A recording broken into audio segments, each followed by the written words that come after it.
प्यारे बच्चों, पिछली वीडियो में हम क्या कर रहे थे?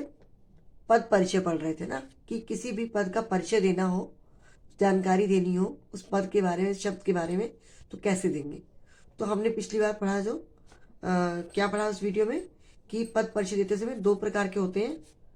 दो आधार में पद परिचय करते हैं किसी भी शब्द का। पहला विकारी और अविकारी। विकारी के चार होते हैं भाग: संज्ञा, सर्वनाम, विशेषण और क्रिया। अविकारी में ये क्रिया विशेषण, समुच्चय बोधक, संबंध बोधक, विस्मयादि बोधक और निपात। तो अभी इसको हम साइड में रखते हैं। जो तीसरी वीडियो बनाऊंगी उसमें इसके बारे में एक्सप्लेन करूंगी। अभी हम पहली वीडियो में संज्ञा के बारे में सारा पढ़ चुके हैं, कि संज्ञा के आधार पर अगर हमको किसी संज्ञा शब्द का पद परिचय करना हो तो कैसे करेंगे। तो हमने उसके भेद बताए, वचन बताए, लिंग बताए, कारक बताया और वाक्य का अंग बताया। ठीक है। सर्वनाम के बारे में पढ़ा, उसमें भी सेम था, सेम यही। उसके भेद बताए, वचन बताया, उसका लिंग बताना था हमें, ये सब कुछ बताना था हमको। इसके आधार पर ही हमने उसका पद परिचय किया। अब हम करने जा रहे हैं विशेषण का शब्द का पद परिचय कैसे करेंगे। इस वीडियो को मैं ज़्यादा लंबा नहीं करूंगी, पिछली वीडियो बहुत बड़ी हो गई थी, तो कोशिश करूंगी शॉर्ट में करने के लिए। ठीक है। ध्यान सुनते जाइएगा, टाइम मत वेस्ट कीजिएगा कि मैम कहीं फिर दोबारा 1 घंटा पढ़ाने वाली है। तो बड़ा शॉर्ट में कर रही हूँ, ध्यान सुनिएगा। बुक से ही करा रही हूँ ताकि ये छोटी वीडियो बने। विशेषण का परिचय देते समय क्या करना होगा हमें? विशेषण का परिचय देते समय निम्नलिखित बातों का उल्लेख करना चाहिए। भेद, उसके जो भेद है, कितने भेद है पता है आपको? 4 भेद है। विशेषण कितने भेद है? 4। गुणवाचक, संख्यावाचक, परिमाणवाचक और सार्वनामिक। ठीक है। फिर वचन और लिंग। विशेष्य के अनुसार, विशेष्य है उसके अनुसार वचन बताएंगे, उसका लिंग बताएंगे और विशेष्य। ठीक है। इन आधार पे हम करेंगे उस पद का, किसी भी जो विशेषण शब्द है उस पद के बारे में जानकारी देंगे, परिचय देंगे हम, तो इन आधारों पर देंगे। ठीक है। तो एक बार मैं आपको शॉर्ट में ये बता देती हूँ, जो चारों भेद है उनके बारे में शॉर्ट में आपको बता रही हूँ। ठीक है। विशेषण के भेद हमको पता ही होने चाहिए ना। विशेषण के 4 भेद हैं। 4 भेद। एक आपका हो गया गुणवाचक, दूसरा आपका हो गया संख्यावाचक, तीसरा आपका हो गया परिमाणवाचक और चौथा आपका हो गया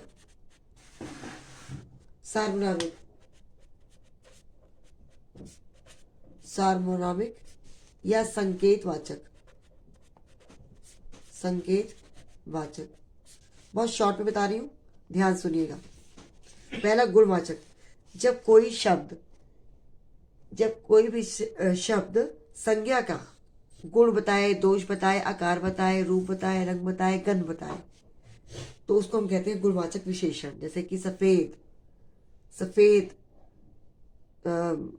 कागज है ना, सफेद कागज, तो ये इसका क्या बता रहा है? रंग बता रहा है। पीला पेन का रंग कैसा है? पीला। छोटा पेड़, बड़ा पेड़, है ना, तो वो क्या हो गया? छोटा उसका आकार बता रहा है, बड़ा आकार बता रहा है। ऐसे ही मीठा आम, तो मीठा क्या बता रहा है? गुण बता रहा है ना उसका। कड़वा करेला, तो कड़वा शब्द क्या बता रहा है? दोष नहीं, उसका गुण वही है, लेकिन गुण दोष में आ गया ये। ठीक है। मीठा, कड़वा, छोटा, मोटा, पतला, सुरीला, रसीला, ये सारे शब्द गुणवाचक विशेषण में। संख्या, जब कोई संख्या बताए, जब कोई शब्द हमें किसी संज्ञा की या सर्वनाम की संख्या बताए। 1, 2, 1 पेन, मेरे पास तो 2 पेन है। अरे अब तो मेरे पास 4 पेन हो गए, तो 4, 1, 2, 4, 10, 20, हजारों, कोई भी संख्या हो सकती है, तो वो कहलाएगी संख्यावाचक विशेषण। ठीक है। कोई भी 1, 2, पहला, दूसरा, मतलब कोई भी इस तरह के शब्द जो है वो संख्यावाचक विशेषण कहलाएंगे। लेकिन अब इनके साथ जब हम किसी भी अंक के साथ हम, जैसे यहाँ पे देखो 1 है और 2 है, अगर मैंने 1 और 2 बोला तो ये संख्यावाचक विशेषण है। लेकिन अगर 1 के साथ हमने लगा दिया 1 किलो, 5 मीटर, ठीक है। तो ये किलो, मीटर, लीटर, माप तोल की कोई इकाई लगा दी जाए, कोई भी नाप तोल की इकाई लगा दी जाए अंकों के साथ में, मतलब वो उसकी परिमाण, उसकी मात्रा बताए। कोई शब्द किसी भी संज्ञा सर्वनाम की, संज्ञा की, किसी वस्तु की, किसी व्यक्ति की, उसकी व्यक्ति का देखो संख्या बताएगा। एक व्यक्ति मेरे घर आया तो वो संख्या बता रहा है, ठीक है। लेकिन वो 1 किलो सेब लाया तो किसी वस्तु की, किसी संज्ञा की क्या बता रहा है? मात्रा बता रहा है। परिमाण माने मात्रा, परिमाण माने मात्रा। कितनी मात्रा है? 1 किलो सेब लाया। एक व्यक्ति हमारे घर आया, वह 1 किलो सेब लाया। तो एक व्यक्ति के साथ जो लग गया तो वो संख्यावाचक है। और 1 किलो साथ में किलो जो यूनिट जुड़ गई, इकाई जुड़ गई, है ना, तो उसकी मात्रा बता रहा है। वो 1 किलो शब्द जो है उसकी मात्रा बता रहा है, वो परिमाणवाचक हो गया। और सार्वनामिक हो गया कब? जैसे यह पेन मेरा है, यह कलम मेरी है, कलम, यह कलम मेरी है। तो ये कलम देख रहे हो आप, कलम जो शब्द है वो एक संज्ञा है, एक वस्तु है। उसके पहले कोई सर्वनाम शब्द जुड़ जाए, जब किसी संज्ञा से पहले कोई सर्वनाम शब्द जुड़ जाए और उसकी ओर इशारा करे कि यह कलम मेरी है, ठीक है, यह खिलौना मेरा है, यह खिलौना, खिलौना से पहले यह शब्द जुड़ गया तो अब आप कहेंगे यह कलम मेरी है। तो यहां पर अब आप कहेंगे ये भी सर्वनाम। बच्चों, संकेतवाचक सर्वनाम पर को अंडरलाइन करो या रेखांकित करो, तो आप क्या करेंगे? यह शब्द है वो जो इससे संज्ञा से पहले कोई शब्द अगर लग जाता है और उसका इशारा करता है तो उसको हम कहते हैं, जब कोई सर्वनाम, तो सार्वनामिक विशेषण भी कहते हैं, संकेतवाचक विशेषण भी कहते हैं। तो जब कोई सर्वनाम शब्द किसी संज्ञा से पहले लग जाता है और उसकी ओर इशारा करता है तो उसको हम कहते हैं सार्वनामिक विशेषण या संकेतवाचक विशेषण। जब कोई सर्वनाम शब्द किसी संज्ञा से पहले जुड़ करके, लग करके उसकी ओर इशारा करता है, उसको हम बोलते हैं संकेतवाचक विशेषण। और वो सर्वनाम शब्द है इसलिए हम उसको सार्वनामिक विशेषण भी कहते हैं, ठीक है। फिर से बताते हैं एक बार। गुणवाचक विशेषण जब गुण दोष बताए, संख्यावाचक विशेषण जब कोई गिनती बताए, परिमाणवाचक जब कोई मात्रा बताए, और जब कोई इशारा करे, सर्वनाम शब्द संज्ञा से पहले जुड़ करके, ठीक है। ये इसके हो गए भेद। ये भेद की जानकारी तो हमें होनी चाहिए। फिर अब हम बताया था मैंने आपको ये। अब विशेषण का आप एग्जाम्पल लेते हैं। देखो, वीर, वीर पुरुष, पुरुषों का सर्वत्र आदर किया जाता है। मैं अलग से लिख रही हूँ टाइम ताकि कम लगे, इसलिए मैं आपको अलग से लिख के नहीं बता रही हूँ। इन्हीं जो ये एग्जाम्पल आपकी बुक में जो एग्जाम्पल्स दिए उसी से बता रही हूँ। वीर पुरुषों का सर्वत्र आदर किया जाता है, ठीक है। तो वीर शब्द क्या है? गुणवाचक विशेषण है। गुणवाचक हो गया ना, गुण बता रहा है। अब ये देखो कि वो आपको वही सब कुछ देखना है, फिर वचन देखना है, फिर लिंग देखना है, जो आपको मैंने बताया था ना कि संज्ञा के लिए भी, सर्वनाम के लिए भी, कि भेद बताओ उसका, फिर वचन बताओ, फिर लिंग बताओ, वही सब कुछ, वही उसी आधार पे हम करेंगे उसका पद परिचय। तो वीर पुरुषों का, ठीक है। तो पहला वीर क्या हो गया? वीर, वो हो गया आपका गुणवाचक विशेषण, गुण बता रहा है, ठीक है। फिर इसका हम वचन देखेंगे। वचन क्या है भाई इसका? देखो, वीर पुरुषों, अगर वीर पुरुष होता लिखा तो एक वचन होता, अब वीर पुरुषों लिखा है तो बहुवचन हो गया, ठीक है। अब वीर स्त्रियां नहीं लिखा हुआ, पुरुष लिखा है, इसलिए स्त्री से पहले वीर लगा होता तो स्त्री लिंग होता, लेकिन ये पुरुष से पहले लिखा है तो पुल्लिंग है, ठीक है। अब विशेष्य, विशेष्य क्या है इसमें? अब आपको विशेष्य तो पता ही होगा, फिर भी बता देती हूँ एक बार। जैसे कि वीर पुरुषों, मीठा आम, 4 किलो सेब। तो ये जो है आगे, ये शब्द, जितने भी आगे शब्द हैं, ये शब्द संज्ञा की विशेषता को प्रकट कर रहे हैं। तो ये सब क्या है? विशेषण है, ठीक है। तो ये सब विशेषण है, तो ये सारे विशेष्य हैं। ये सब क्या है? शब्द विशेष।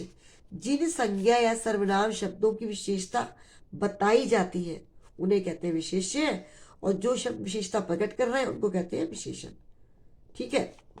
तो यहाँ पर क्या होगा? विशेष्य पुरुषों। इस वाक्य में वीर क्या होगा? पुरुषों, इसका विशेष्य। ठीक है, इसका हमने कर दिया अब पद परिचय। अब अगला देखिए, दो लड़के मैदान में खेल रहे हैं। दो लड़के, तो दो क्या है देखना आपको, संख्यावाचक विशेषण है। ठीक है, निश्चित संख्यावाचक, दो कंफर्म है। ये नहीं लिखा है कुछ लड़के खेल रहे हैं। अगर लिखा होता कुछ लड़के खेल रहे हैं तो होता अनिश्चित संख्यावाचक विशेषण, लेकिन अब यहाँ दो लिखा है लड़के, मतलब कि निश्चित संख्यावाचक विशेषण। पहला परिचय हमने बता दिया, उसका भेद बता दिया हमने। फिर वो एक वचन है कि बहुवचन है? बहुवचन है। अगला वो स्त्रीलिंग है कि पुल्लिंग है? आपको पता ही लग रहा है कि वो पुल्लिंग है। क्रिया देख लीजिए, खेल रहे हैं और लड़के, तो लड़का पुल्लिंग है ही है। ठीक है, उसके बाद विशेष क्या है? लड़के।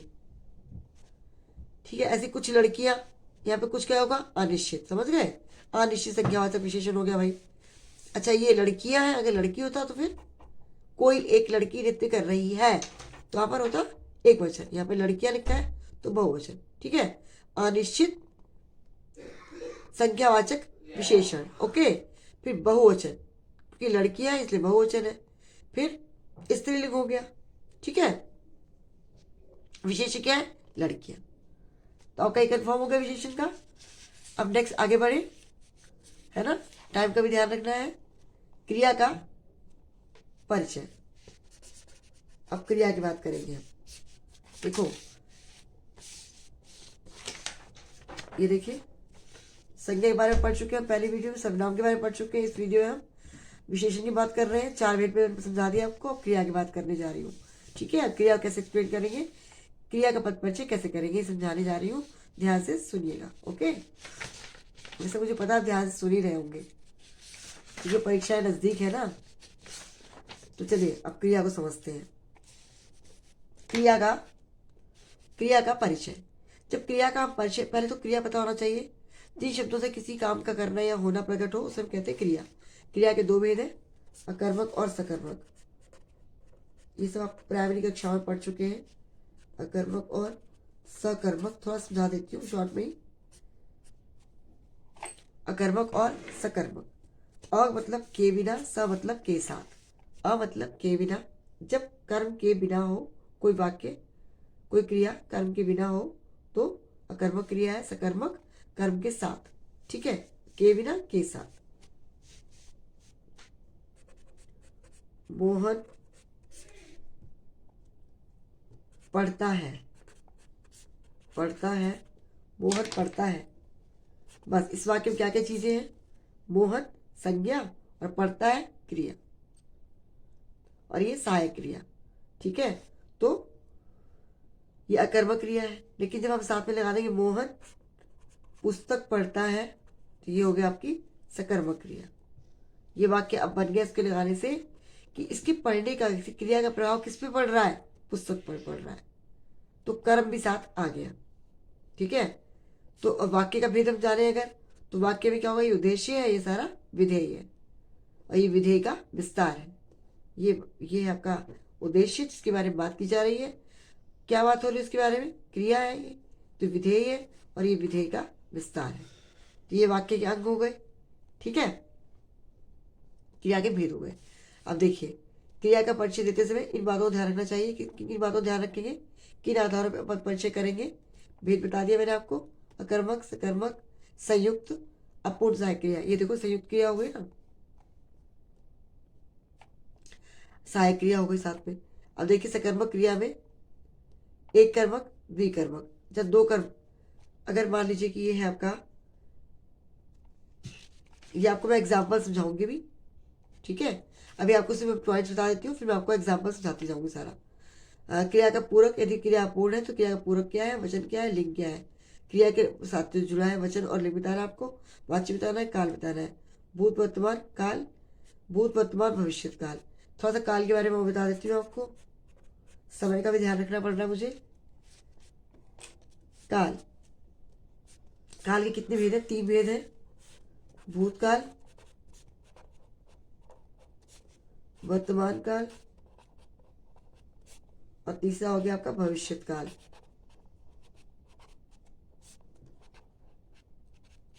ठीक है बच्चों, काल क्या है? जिन शब्दों से क्रिया के होने के समय का बोध हो, जिन शब्दों से काम का बोध हो वो क्रिया है, और जिन शब्दों से क्रिया के होने के समय का बोध हो उसे हम कहते हैं काल। काल के 3 भेद है, भूतकाल जो काम पहले हो चुका, बीते समय हो चुका है, बीता हुआ समय उसको हम कहते हैं भूतकाल, वर्तमान काल जो चल रहा है, और भविष्य काल आने वाला समय। जो काम हो चुका भूतकाल में, जो काम चल रहा है वर्तमान काल, जो आने वाले समय में काम होगा वो भविष्य काल है। ठीक है। और कर्ता और कर्म का संकेत, अब हम मैं आपको एग्जाम्पल के साथ समझाती जा रही हूँ। ये वो आधार है जिन पे हम इन आधार पे इन तरीकों पे हम ध्यान देंगे और इनका पद परिचय करेंगे। ठीक है। तो अब उदाहरण समझेंगे हम। जैसे ये देखिए, पहला बच्चे हंस रहे हैं, बच्चे हंस रहे हैं, किसको अंडरलाइन किया है? हंस रहे को। तो हंस रहे हैं क्रिया जो है वो कौन सी है? देखिए, बच्चे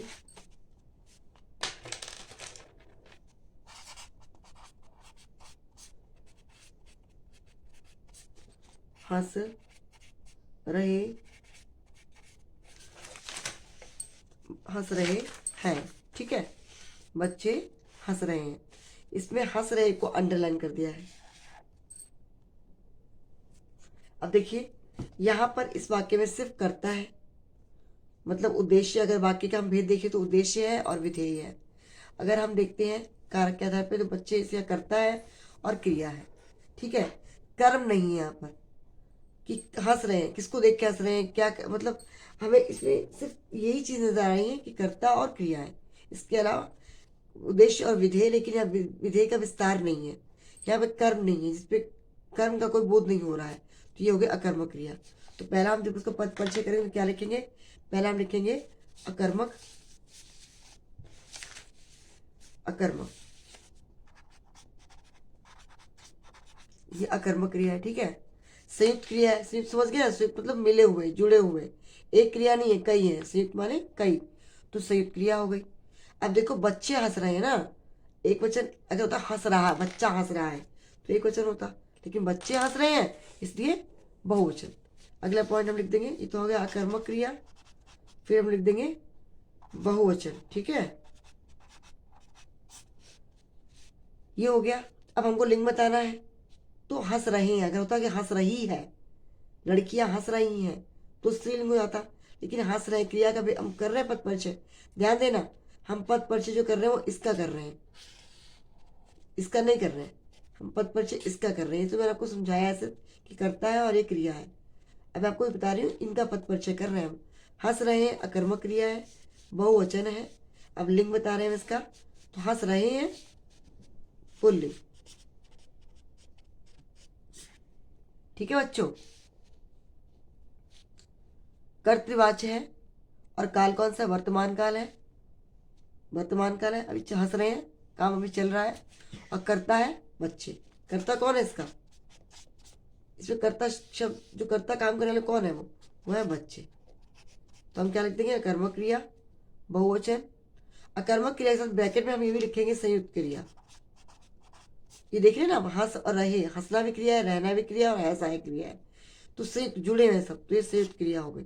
तो अकर्मक क्रिया, संयुक्त क्रिया, बहुवचन हो गया आपका, पुल्लिंग हो गया, कर्ता कर्तृवाच्य हो गया, वर्तमान काल हो गया, वर्तमान काल हो गया भाई, और साथ में आपका हो गया बच्चे। कर्ता कौन है? बच्चे। एक उदाहरण मैं और देख बता देती हूँ आपको, उसके बाद फिर इस वीडियो को हम खत्म कर मतलब कि यहीं रोकते हैं।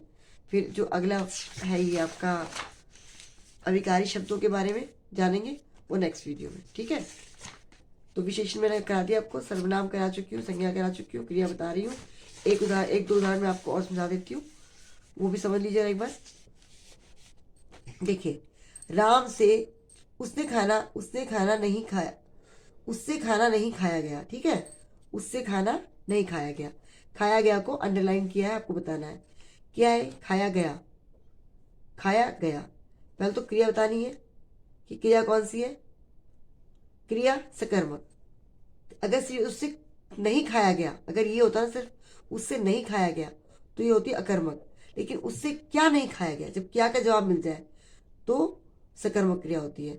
या उसका प्रभाव क्रिया का किस पे पड़ रहा है? खाने पर। खाने क्रिया का प्रभाव पड़ रहा है खाने पर। खाना यहाँ पे दिया गया है, तो मतलब कि कर्म भी दिया गया है, तो इसलिए ये सकर्म क्रिया है। ठीक है बच्चों, उससे खाना नहीं खाया गया, खाना भी दिया गया है, तो सकर्म क्रिया हो गई। उसके बाद संयुक्त क्रिया है, एक तो खाना क्रिया है, दूसरी गया, दो क्रियाएं संयुक्त जुड़ी हुई है ना, तो ये हो गई संयुक्त क्रिया। उसके बाद देखिए वचन क्या है? एक।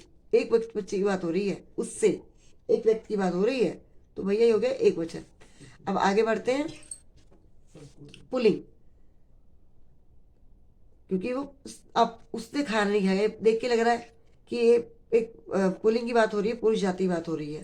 कर्म वाच्य है, भूतकाल है, समय पहले बीत चुका, पहले की बात बता रहे हैं, और कर्ता कौन है? उससे। ठीक है, तो अगली वीडियो जो शुरू करेंगे वो अभिकारी शब्दों के बारे में बात करेंगे। ठीक है, और आज के लिए इतना ही।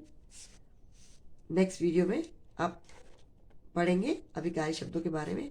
अच्छा बच्चों, मन लगा के पढ़ो, तैयारी करो, पेपर करीब है, जल्दी ही आने वाले होने वाले शुरू, तो मन लगा के पढ़ना, लिख के प्रैक्टिस करना, और समझ में आ गया होगा आपको तो लाइक कर देना। ठीक है, ओके बच्चों, बाय बाय, टेक केयर।